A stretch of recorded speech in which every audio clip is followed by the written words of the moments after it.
అమరావతికి కూటమి ప్రభుత్వం వచ్చి ఏడాది గడుస్తున్న సందర్భంగా ఇప్పుడిప్పుడే అమరావతిలో పనులు కొత్త కొత్త వెలుగులు దేదీప్యమానంగా వెలిగిపోతున్న సందర్భాలు చూస్తూ ఉన్నామండి.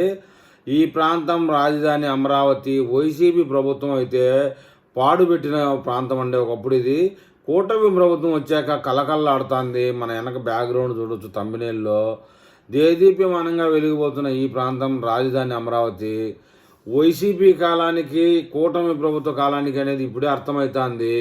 ఒక సంవత్సరం కాలం నాటికి అమరావతి కొంత నిదర్శనం కనబడుతూ ఉన్నది. రాజధానిలో ప్రజాప్రతినిధులు, ఐఏఎస్లు, అధికారులు, ఉద్యోగుల గృహ సముదాయాలతో పాటు ఇతర కార్యాలయాల నిర్మాణ పనులు వేగంగా ముందుకు పోతూ ఉన్నాయి. ఇక రాజధాని నీటి అవసరాలు తీర్చేలా శాఖమూరులో నిర్మించబోతున్న భారీ రిజర్వాయర్ పనులు కూడా వేగంగా సాగుతూ ఉన్నాయని చెప్తా ఉన్నారు.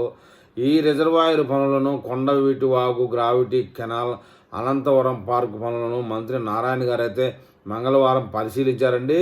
ఇప్పుడు మనకు బ్యాక్గ్రౌండ్లో కనిపించేది నైట్ టైం అనమాట. లైటింగులతో రాత్రింబగళ్ళు ఎడతెరిపి లేకుండా పనులు చేస్తూ ఉన్నారు.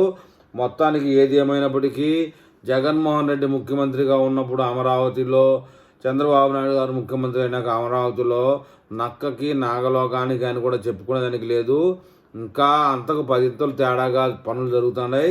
కరెక్ట్గా 3 సంవత్సరాల్లో మన మంత్రి నారాయణ గారు చెప్పినట్టు అమరావతి రూపురేఖలు పూర్తిగా మారిపోతాయండి. కానీ అమరావతికి భూములు ఇచ్చిన రైతులు కొంతమంది ఇబ్బందులు పడతా ఉన్నారు ప్రస్తుతానికి, దాన్ని కాదనలేం. అన్ని ఇబ్బందులు తీరిపోయి అమరావతి 3 ఏళ్లలో ఒక రూపాన్ని ఏర్పడుతుంది. అది ఆంధ్రప్రదేశ్ వాసులందరికీ శుభదాయకమనే చెప్పాలి. మరి ఈ విషయంలో అమరావతి వాసులు ఏమని కామెంట్ చేస్తారో చూద్దాం.